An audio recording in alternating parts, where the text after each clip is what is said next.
আসসালামু আলাইকুম সম্মানিত ভিউয়ার্স, আশা করি ভালো আছেন। আজকে আমরা দেখব কিভাবে আমরা একটা নতুন ওয়েবসাইটে আমাদের যে ওয়েবসাইটটি মেক করেছি, যেমন আমরা যদি এখানে ক্লিক করি তাহলে দেখেন আমরা হচ্ছে একটা ওয়েবসাইট পাচ্ছি, কিন্তু আমাদের একদমই নতুন ওয়েবসাইট। এখানে কোনো প্রোডাক্ট নাই, লোগো নাই, কিচ্ছুই নাই। তো আমরা এটা আসলে স্টেপ বাই স্টেপ কাজ করব। তো দেখবো আজকে কিভাবে আমরা লোগো সেট করব আমাদের ওয়েবসাইটে, আমাদের পার্সোনাল যে লোগো এবং ফেভিগন যেটা সেটা কিভাবে সেট করব। তো চলেন দেখি। দেখেন এখানে যে আমাদের যে অ্যাডমিন প্যানেল ড্যাশবোর্ড যেটা সে আমরা লগ ইন করবো। লগ ইন করার পরে নিচের দিকে আসব, নিচের দিকে এসে সেটিং নামে একটা মেনু পাবো। সেটিংয়ের মধ্যে জেনারেল সেটিং নামে আরেকটা মেনু পাবো। এই মেনুর মধ্যে যাব, যে পেজটা ওপেন হচ্ছে এই পেজের মধ্যে নিচের দিকে যদি আমরা আসি তাহলে লোগো অ্যান্ড ফেভিগন নামে একটা অপশন পেয়ে যাব। এখানে আমরা এই আপলোড লোগোতে ক্লিক করব। এরপরে আমাদের যে লোগোটা যে জায়গায় রয়েছে আমরা সেখান থেকে লোগোটা ধরিয়ে দিব।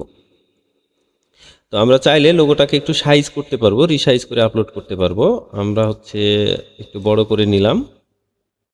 আপনি আপনার লোগোকে আপনার মতো করে সাইজ করে নেবেন। তবে যদি ফ্ল্যাট সাইজ হয়, অর্থাৎ যে ওয়াইডে বেশি লোগো সাইজটা হয়, সেই ক্ষেত্রে সুবিধা হয়, ওয়েবসাইটের ডিজাইনের সঙ্গে সুন্দর অ্যাডজাস্ট হয়। ঠিক আছে, তো এটা আমরা সেভ দিয়ে দিলাম। দেখেন আমাদের সুন্দর লোগো চলে এসেছে। এরপরে আমরা যে ফেভিগনটা আপলোড দিব। ফেভিগনটা কি? ফেভিগনটা হচ্ছে এই যে এখানে দেখেন একটা আইকন দেখাচ্ছে।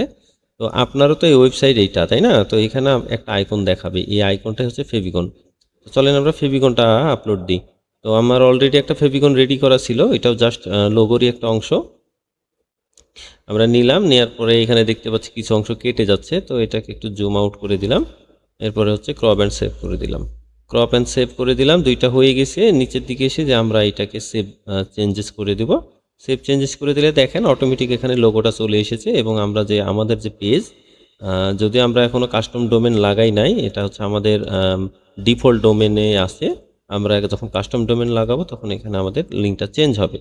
তো যদি আমরা রিফ্রেশ দিই তাহলে দেখেন এই যে সুন্দর আমাদের লোগোটা চলে এসেছে, নিচেও চলে এসেছে এবং উপরেও চলে এসেছে। তো এইভাবে আপনারা লোগো চেঞ্জ করতে পারবেন। আবার যদি চেঞ্জের প্রয়োজন হয় এখান থেকে রিমুভ করে আবার আপলোড করবেন, তাহলে হয়ে যাবে। তো আশা করি বুঝতে পেরেছেন। পরবর্তী ভিডিওর আমন্ত্রণ রইল। ধন্যবাদ সকলকে। আসসালামু আলাইকুম।